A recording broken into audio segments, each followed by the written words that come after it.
Tonight, the post-Christmas clean-up from wild weather that hit several parts of Australia's east coast. Also, Kremlin critic Alexei Navalny sent to Siberia. Strong support internally for Niger's military leaders, but neighbouring countries still seek a democracy breakthrough. And shoppers search for a Boxing Day bargain during the cost of living crunch. I'm Ricardo Goncalves. This is SBS World News.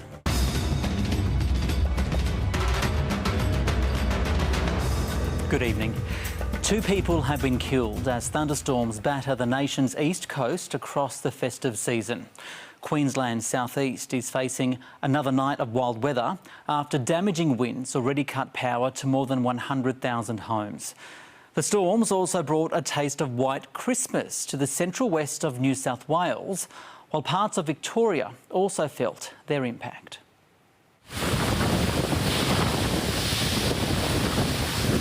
A thunderous end to Christmas as the Gold Coast is lashed by severe storms. Wild weather bringing with it thrashing winds and pelting rain. Oh, the boat's gone! It's time to get the covers on. Melbourne's Boxing Day test also brought to a halt by storms sweeping across the nation's east coast. But their impact was felt most intensely in Queensland's southeast overnight. Many trees no match for the power of wind gusts. The Boxing Day clean-up made even more daunting for residents hit by the Christmas night storm, as those like Naomi Fowler clear out the damage. So it was a really scary experience. It was like being in a cyclone. And what you can see behind me is our shed. So we could hear smashed glass, we could hear trees coming down through fences. As powerful winds swept through, a 59-year-old woman was also killed when a tree fell on her car. An absolutely tragic set of circumstances. The storm cutting power to homes across the Gold Coast and Brisbane. Response crews working to restore impacted areas. The storm we saw last night was unprecedented. It was a massive storm and it's going to take a long time for us to get power back onto everybody's homes. Parts of Victoria also inundated as thunderstorms hit. A man killed in the state's far eastern Gippsland region when a tree branch fell. A hailstorm in the central west of New South Wales. Monster. Delivering a hint of white Christmas, but also damage to property. Unusual scenes too at Wedderburn in central Victoria, a football oval transformed into a lake. Have a look at that. The Sunshine State's extreme weather today forced most Gold Coast theme parks to close, but more severe conditions are predicted. The Bureau of Meteorology warning Queenslanders to again brace for thunderstorms tonight. Their forecast, Queensland's wet and wild summer isn't over yet. Tom Stainer, SBS World News. Jailed Russian opposition figure Alexei Navalny has been found weeks after his associates lost contact with him.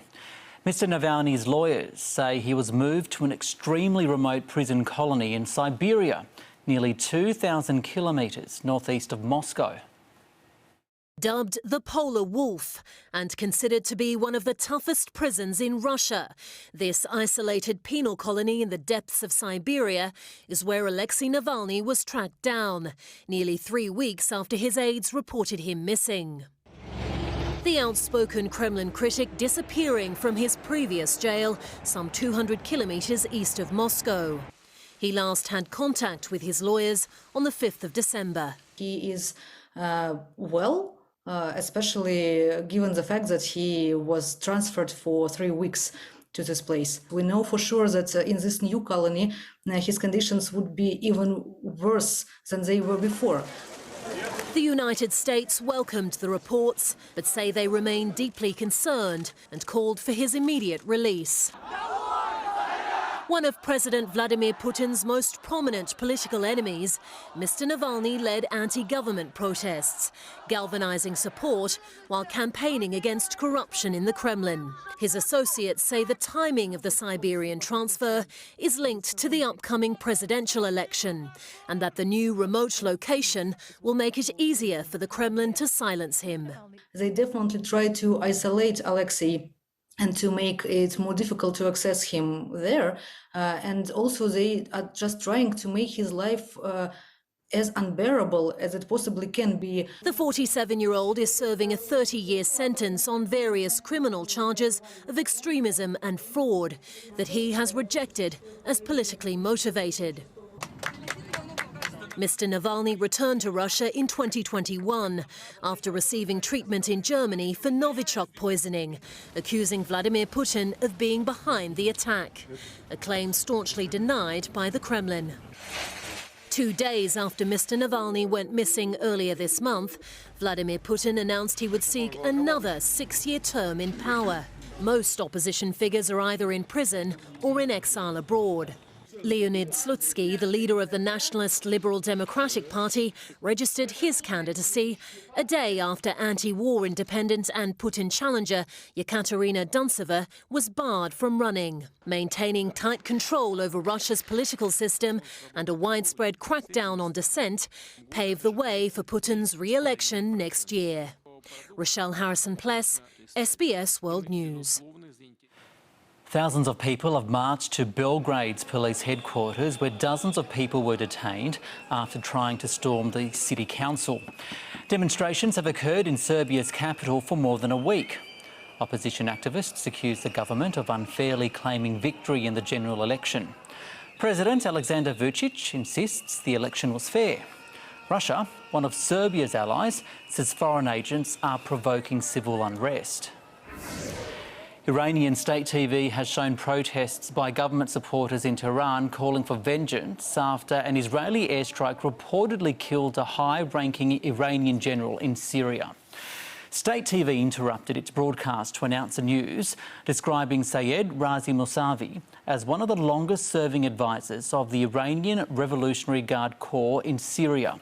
The IDF refused to comment on the airstrike, while the Iranian government called the attack, quote, cowardly. Leaders from the group of West African countries, ECOWAS, are hoping to secure the release of democratically elected President Mohamed Bazoum by negotiating with Niger's military rulers. The group is also seeking a transition to civilian leadership. Mr Bazoum was overthrown in a coup in July and has been kept under house arrest since then. 5 months on, huge crowds still turn up in solidarity with Niger's current military rulers. Deposed President Mohamed Bazoum remains captive, and the junta shows no haste to come up with a clear plan to restore democracy, both key demands of the regional bloc, ECOWAS. Public affairs analyst Salisu Sadu believes the junta won't succumb to pressure from ECOWAS. If we accept what ECOWAS want, it's meaning that we accept what France wants. And this is not the scenario we can accept. He thinks it could be another 2 years before the current military leadership leaves power. Many here think ECOWAS' initial threat to use force hardened the junta's position and its supporters. They believe former colonial power France was behind the threat of force and the sanctions that are crippling the local economy. ECOWAS is not only concerned about the possibility of more coups in the region, it's worried it could fragment. 3 member countries where the military is in power have formed the Alliance of Sahel States, and that's considered a threat to the future of the bloc. But some say the Sahelian alliance won't work to Niger's advantage. The junta has no capacity to continue defying the international community, considering its landlocked nature. If you rely on others for something, you'll eventually give in to certain demands. An active civil society had previously forced past coup leaders to quickly return the country to democracy. Some analysts believe history will repeat itself if the current leaders overstay their welcome. But with the support Niger's junta currently enjoys after ordering France out, it's not clear if the civil society here will live up to their past reputation. Ahmed Idris reporting there from Niger's capital, Niamey. Still to come, Beijing shivers through its longest cold wave. Also, no festivities in war-ravaged parts of Ukraine. What residents there want Western powers to know. Suspicious activity keeps a charter plane bound for Central America grounded at a refuelling stop. And later, Australia's rich history of Greek culture captured, collected and now on display.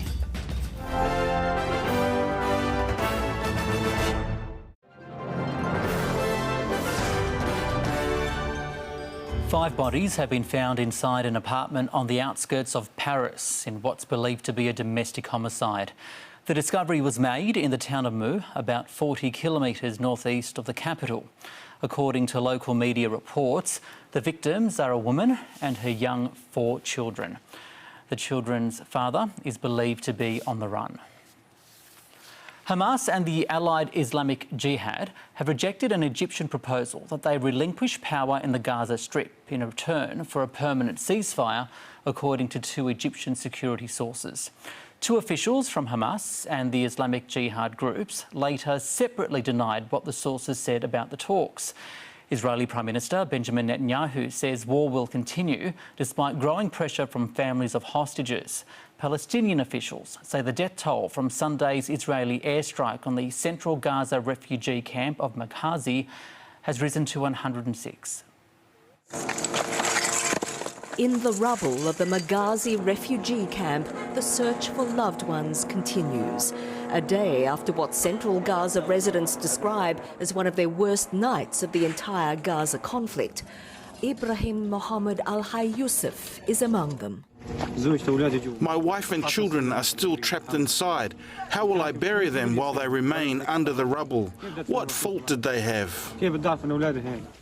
The Israeli army has said it's reviewing the report on what happened at Maghazi and that it is committed to minimising harm to civilians. Adding to the recent Palestinian death toll, an Israeli airstrike that killed more than 20 in southern Khan Yunis, according to local medics. Territory-wide, the Gaza Health Ministry says 250 Palestinians died in Israeli airstrikes over 24 hours and some 20,400 since the war began.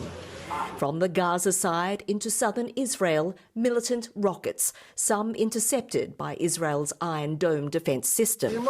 Here, the funeral of the latest Israeli soldier to die in this war. The overall IDF toll now approaching 160 since the ground offensive began. For troops in northern Gaza, Prime Minister Benjamin Netanyahu had a clear message. Forget anyone who talks about stopping until Israel's victory is complete. Similar words in the Knesset as families of Israeli hostages still in Gaza chanted "now, now" for their immediate release. A previous temporary truce deal negotiated by Qatar saw dozens of hostages released from Gaza late last month in exchange for Palestinian prisoners. I want to tell you, lawmakers and dear families, we wouldn't have succeeded in releasing more than 100 hostages so far without the military pressure. Egypt has its proposal for a permanent ceasefire, according to Israeli and Arab media.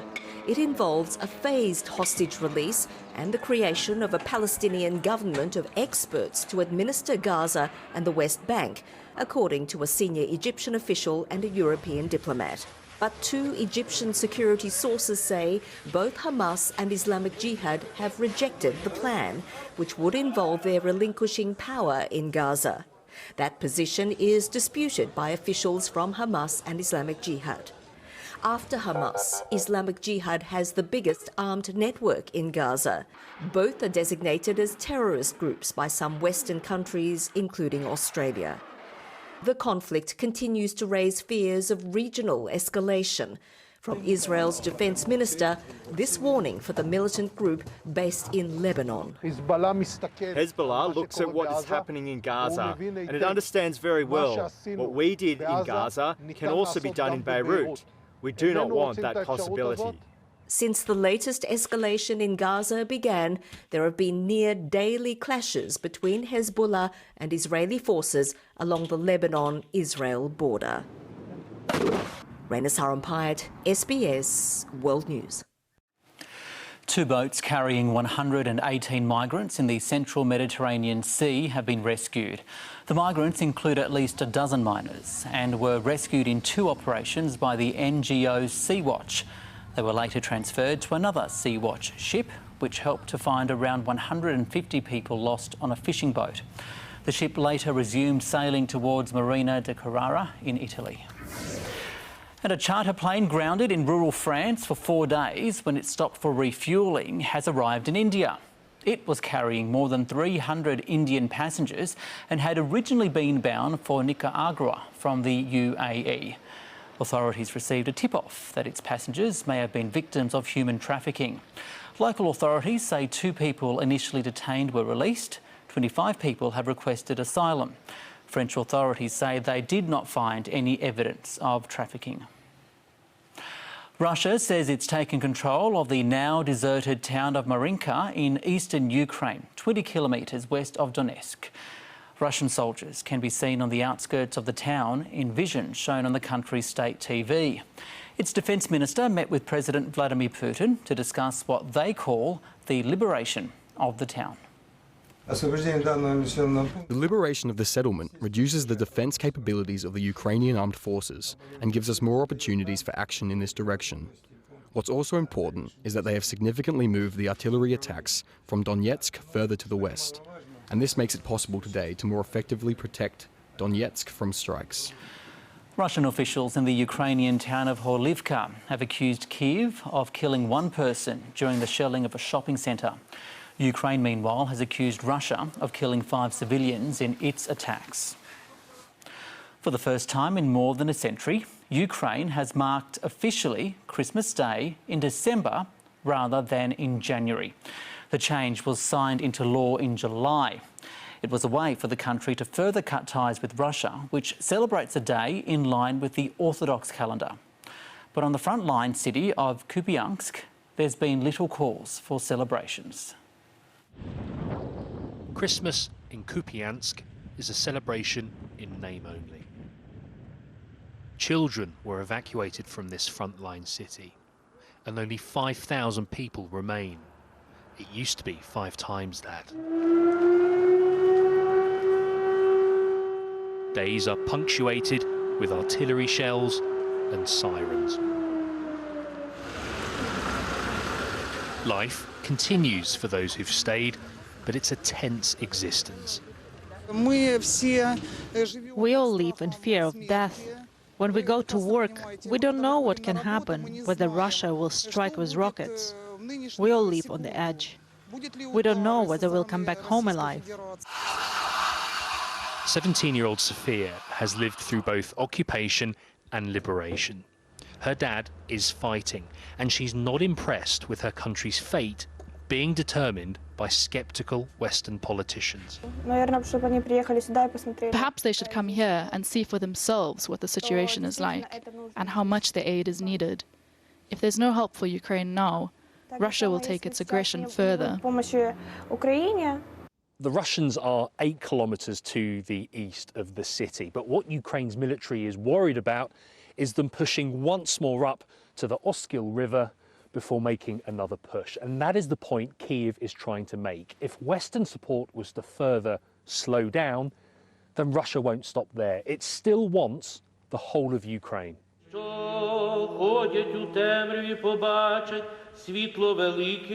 briefest of pauses for a Christmas prayer.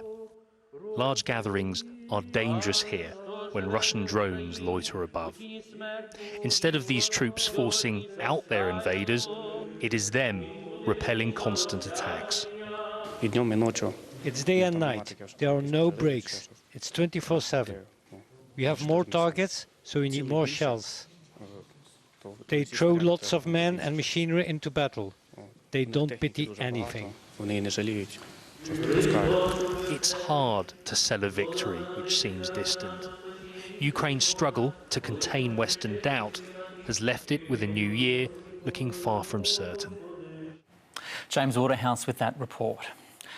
Christians around the world have marked Christmas Day with traditions both old and new. For some, celebrations have been subdued due to the conflict in the Middle East. In his annual Christmas Day message, Pope Francis appealed for Israeli hostages to be released. He also called for a solution to the growing humanitarian crisis in Gaza.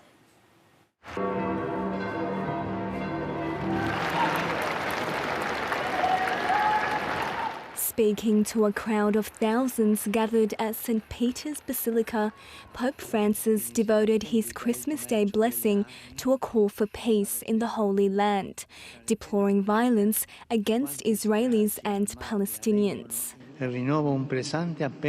I reiterate my urgent appeal for the liberation of those still being held hostage.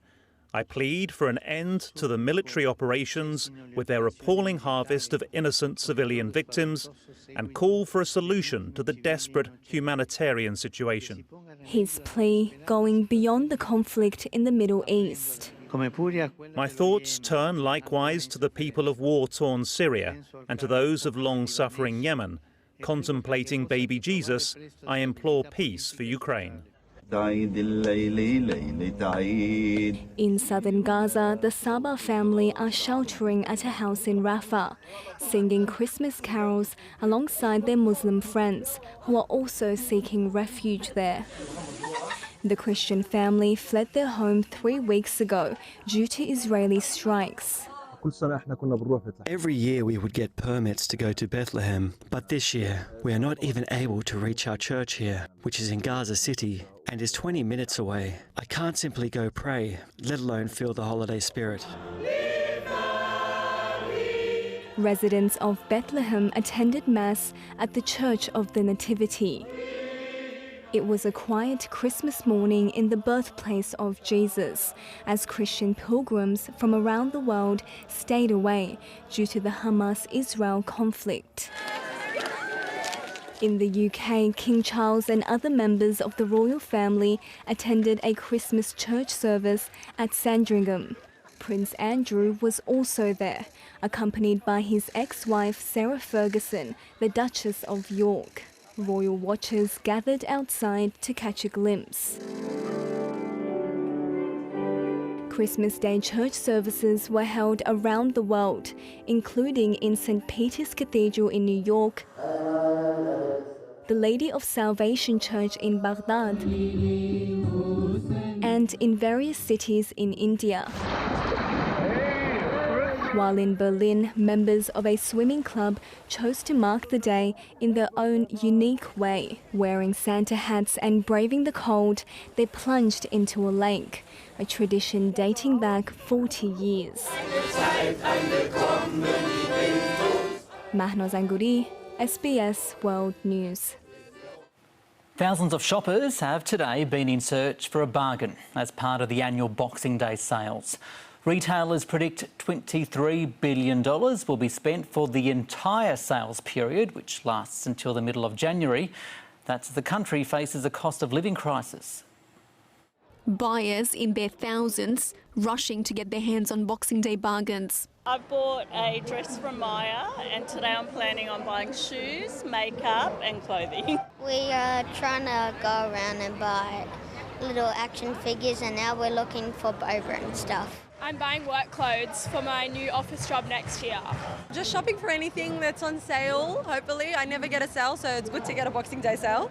While online shopping is proving popular this year, many still came out to enjoy the in-person experience. There's a lot of people out here, nice public holiday, go for food after in this city. It's just a nice vibe.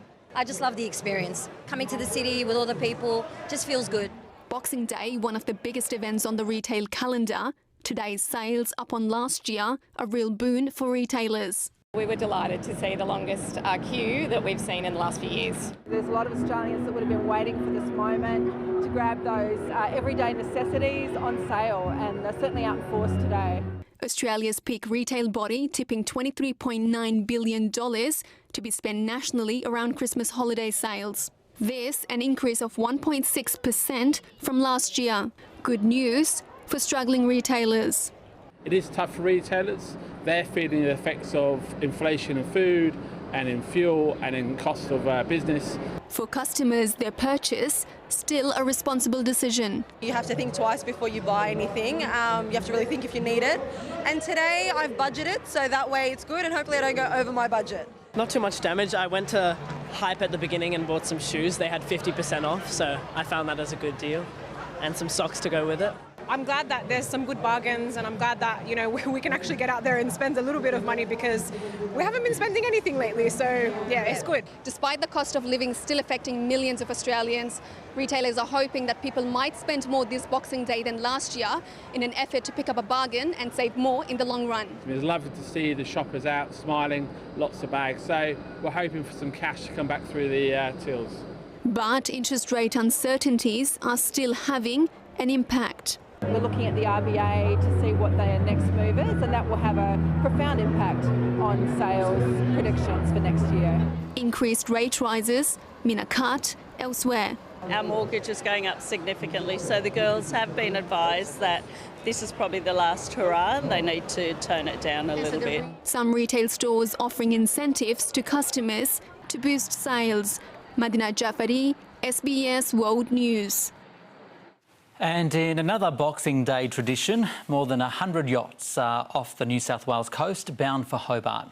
Despite the inclement weather, spectators headed to vantage points around Sydney Harbour to see the departure through the heads. The tough conditions are forecast for the competitors. Boaties abuzz with nerves and excitement, preparing to tackle one of the most prestigious and difficult yacht races in the world. More than 100 entrants drawing people of all ages from across the globe. We have one Brazilian, we have several Italians on board.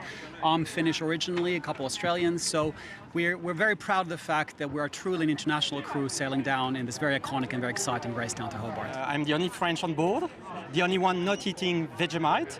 Colourful crowds gathering to soak up the spectacle. So we come down here regularly to have a look at the boats, and today's a special day. And I think every yacht needs a parrot. Well, every sailor in the old days. And in some cases, a full family affair. It's always good to have some family to help see you off, so it's good that they could all make it. Enthusiasts hoping to pass on the sailing gene. He's already sailing. His father has got him on the water quite young. He was in the boat when he was 6 months old. Hugo's already been talking about doing the race this morning when he's bigger, so hopefully he sticks with that.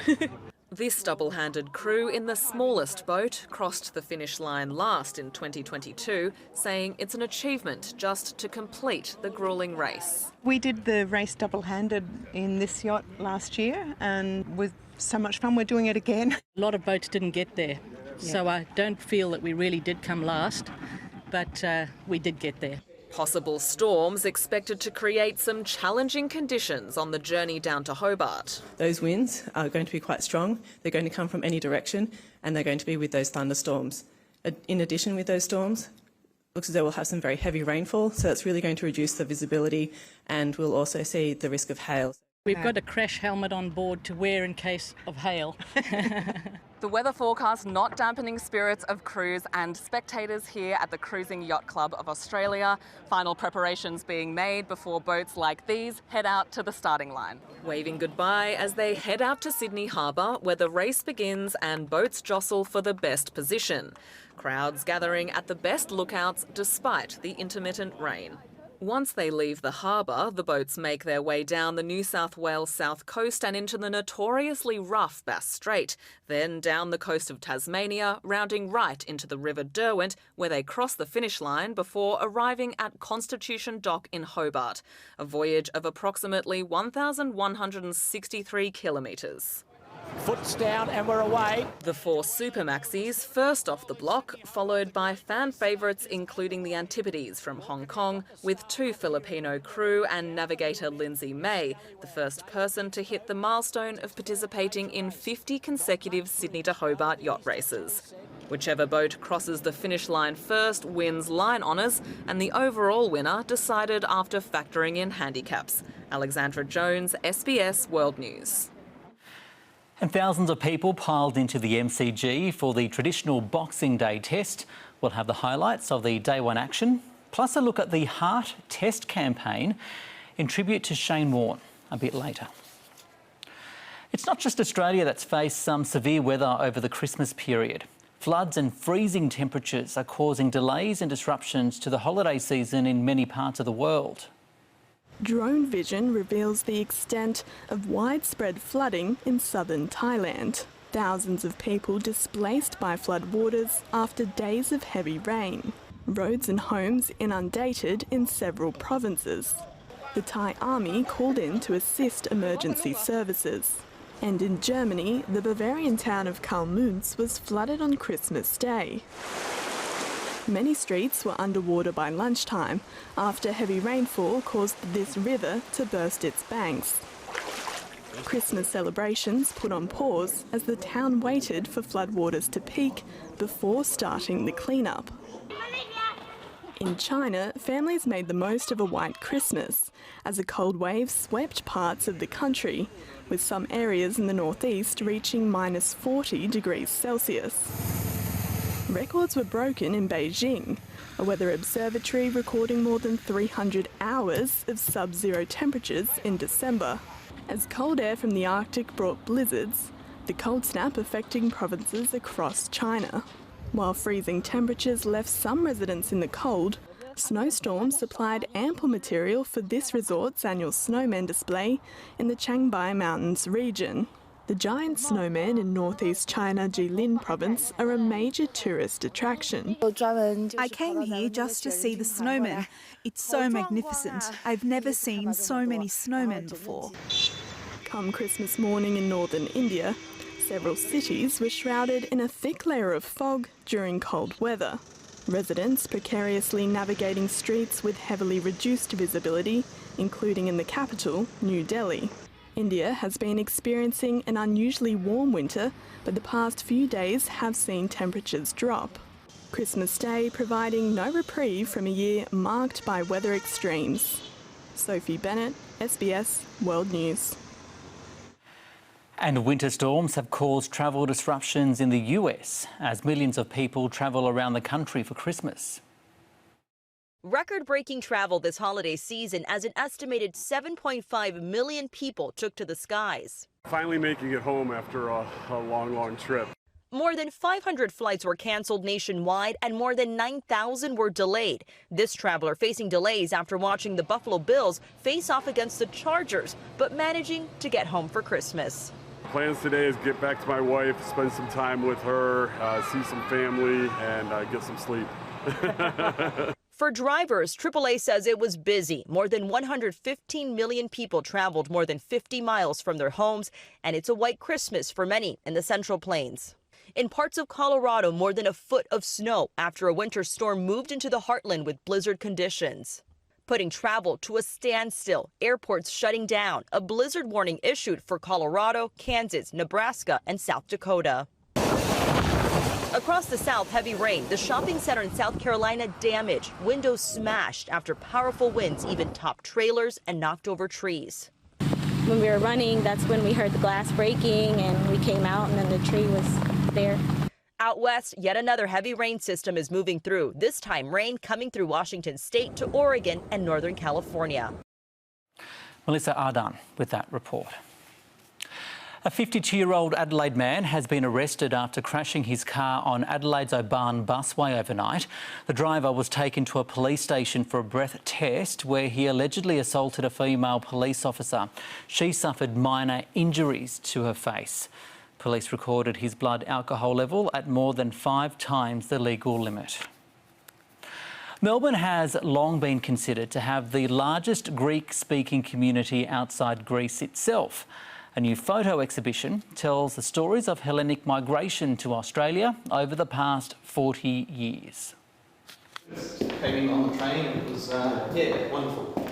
Decades of cultural history captured in one room. While Peter Raftopoulos has lived in Melbourne his whole life, it's photos like these that help him connect to a Greek heritage stretching back generations.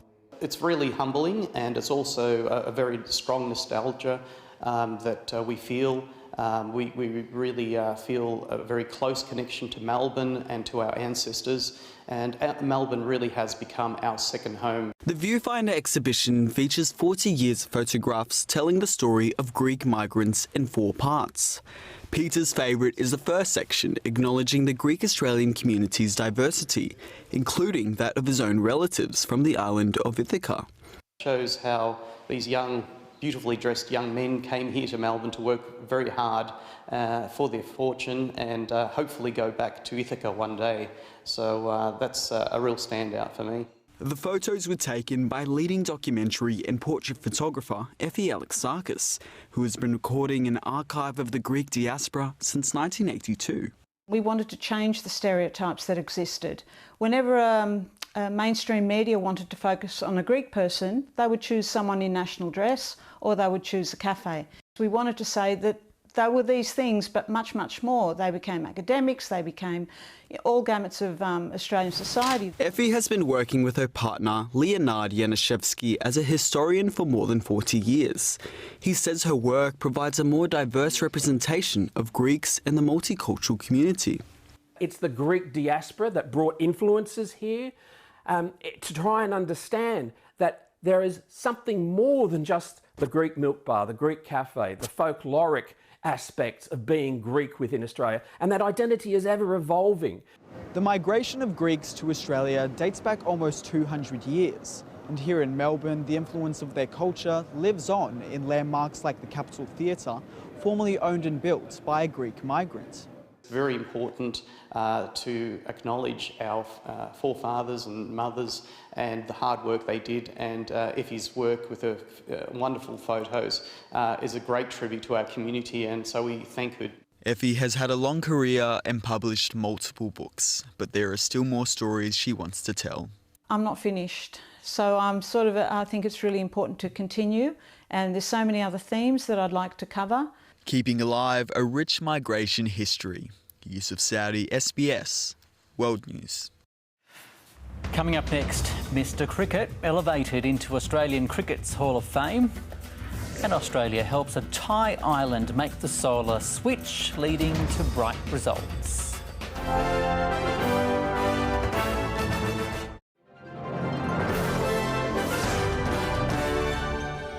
A Chinese rocket has successfully been launched, sending 3 satellites into orbit. The Long March 11 carrier rocket set off from waters off the coast of Yangjiang in the country's south. China says the satellites will mainly be used for science and technology experiments. Locals on a small fishing island on the Gulf of Thailand have won a regional award for sustainable energy use. They've made the switch to solar. The transition was a last-ditch effort after decades of lobbying the local government to join the national electric grid. Slaving under the hot sun, collecting a limitless energy source, Narongchai hoses down the solar panels on his roof. But when he's done, he can sit under the fan and enjoy an ice-cold glass of water, all due to the island's solar energy grid. For decades, the island relied on diesel, shipped in at great expense. Solar was a natural choice, but a hard sell. We asked the administrative department, local government officers, the provincial energy office and so on. It was difficult and took us over 2 years. With grants from the Australian government and technical support from a team of academics, the island built itself a solar grid. Now they can capture and store all the energy they need. Island life has been transformed. The school's now well lit with constant power for all the students' needs. Even the fishermen are switching across to solar, charging the batteries from their boats at the collective charging stations on land. But just down the coast, an indication of how most Thais get their energy. A huge coal-fired power station and massive transport ships queuing up to offload. Thailand staked its future on fossil fuels, not renewables, with natural gas from the Gulf of Thailand and power stations burning coal shipped in from Australia. The transition away from fossil fuels could be relatively easy in Thailand. Solar, hydro and biomass energy could generate 43,000 megawatts, 25% more than current demands. But the government remains committed to coal and gas. Thailand is derailing renewable energy instead of fossil. So if we look at the policies of our country, we can see clearly Thailand will go directly to the fossil consumption. On the island, they're already seeing the benefits of their renewable grid.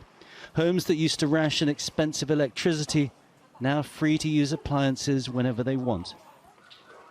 The peace and tranquility no longer interrupted by the hum of generators. Friends and neighbours able to chat and gossip long after dark. Even the geckos hunting for a late night snack. Tony Cheng with that report. A crowd of more than 60,000 people were at the MCG to watch Australia go head-to-head with Pakistan in the traditional Boxing Day test. In a rain-interrupted first day, the home side reached 3 for 187 by stumps after being sent into bat. Fans converging on the G for a post-Christmas cricket tradition. With excitement building, supporters of both sides had high hopes. Pakistan, I do like Australia as well, but of course we are supporting our own country. It'd be good to see David Warner make a century. Come down to see Scott Bowen. All us Victorians a bit disappointed he's not playing. People travelling far and wide to attend the iconic event. For me, it was a bucket list item. We're here from the US to support our team. Spectators also lined up to get their hearts checked, with free tests to promote a better understanding of cardiac health. Heart disease is such a killer in Australia, so I think it's important to get in early and see the warning signs. I've got my son inside, he's watching the game, and I'm just outside looking after my health. Shane warns children supporting the push in honour of the cricketing great who died of a heart attack last year. I want to try and encourage as many Australians to get your heart tested. We've had queues all morning and everyone's getting up and having a go. Fans also paid tribute to their cricketing idol. The Boxing Day test proved to be a happy hunting ground for the legendary spinner Shane Warne in his playing days. The current Australia team hoping to emulate those successes, going for a 16th straight home test victory over the visitors. As the crowd moved inside the MCG,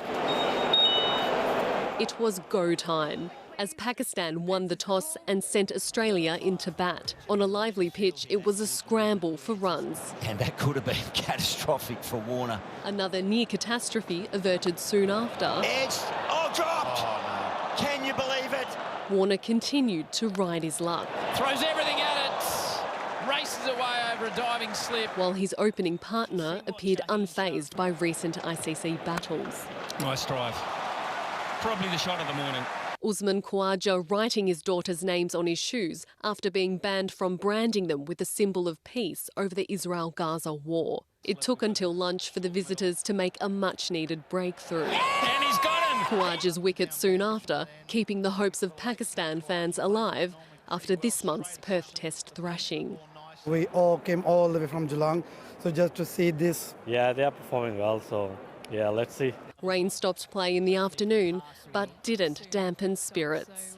Go Aussies! Long live Pakistan, yeah! The players returning to the field after a 2.5-hour delay. And immediately, Labuschagne gets onto a wide board. As the home side looked to press its slight advantage. Brianna Piazza, SBS World News.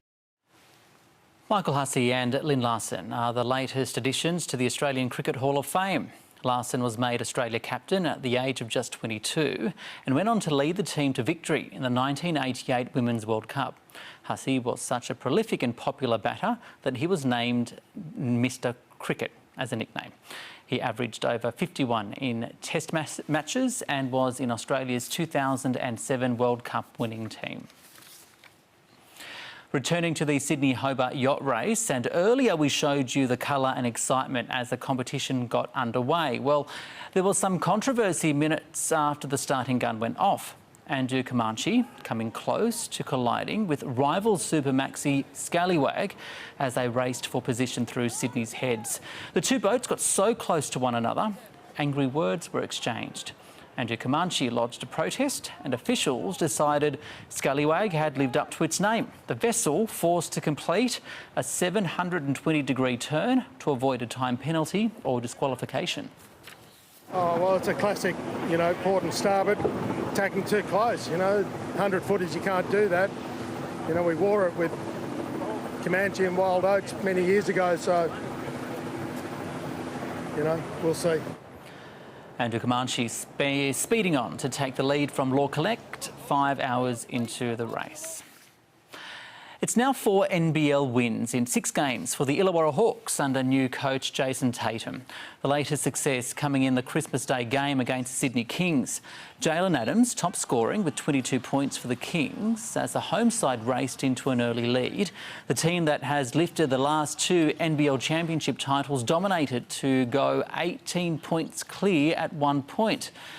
More than 8,500 fans enjoying the festive experience. However, the Hawks recovered to finish strongly and take the victory by 94 points to 90. And in the United States, there were 5 Christmas Day games in the NBA, including a massive head-to-head between the Celtics and the Lakers in LA. The league's 2 most successful ever teams in terms of championship titles. And in 74 years, this was only their 3rd Christmas Day meeting. Boston's Latvian star Kristaps Porzingis helping the Celtics to dominate for most of the game. His 28 points and 11 rebounds inspiring a 126-115 win. The Celtics with the best record in the league. And there was no happy Christmas for NFL Super Bowl champions, the Kansas City Chiefs, although Travis Kelce again had Taylor Swift cheering him on. The Chiefs lost in their own backyard to the Las Vegas Raiders. The Raiders taking the lead in the second quarter after the fumble from the star quarterback Patrick Mahomes and never looking back. The Chiefs with 3 losses in 4 weeks. Liverpool boss Jurgen Klopp says defender Joe Gomez will be wrapped in cotton wool. Such is the team's injury crisis at left back. Klopp is missing his first choice in that position, Andy Robertson, who had shoulder surgery in October. And backup fullback Kostas Simakis broke his collarbone in Saturday's draw against Arsenal. Liverpool has a chance to go top of the Premier League table if the club wins its Boxing Day game at Burnley. And Klopp is keen to keep Gomez fit as he works out how to deal with the situation. I didn't have time now to think it through, but somebody will play the position, I'm pretty sure. But it's obviously for us, it's really tough. It's really tough. And you have injuries sometimes, and you probably accept all of them. But a broken collarbone is really bad because it just takes long. And same, what Robbo had a different injury, but that takes long. And now we have Joey there, and just let's make sure, put him in cotton wool, and let's make sure that he's always ready for the games. That's it. Liverpool manager Jurgen Klopp there. Coming up next, the weather and moving in sync and circles for peace and harmony.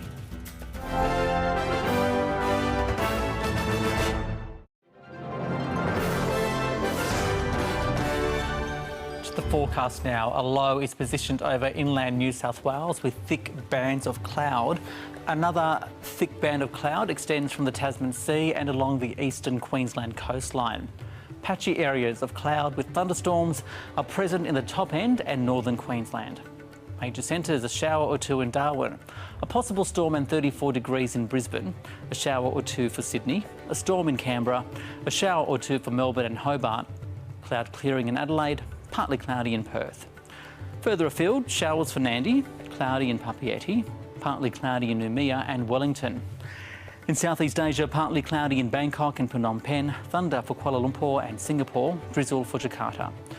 Further north, fine for Beijing, cloud in Seoul, overcast in Tokyo, clear skies for Shanghai and Manila. Heading west, partly cloudy in Jerusalem, sunny in Tehran, overcast in Baghdad, fog for New Delhi. Europe, cloud for Berlin, rain in London, fine in Warsaw, partly cloudy in Kyiv, fog in Rome, clear in Istanbul and Athens. In Africa, partly cloudy in Algiers, sunny in Cairo, partly cloudy in Dhaka, fine in Addis Ababa. In South America, clear day for Caracas, thunder for Panama City, partly cloudy in Asuncion, And for North America, showers in Vancouver, rain in New York and Washington, cloud for Los Angeles and a few showers in Mexico City. More than 37,000 women have come together in India's western Gujarat state for the annual Maharas festival. The women express their devotion to Lord Krishna, the god of protection and love, by dancing in sync with one another.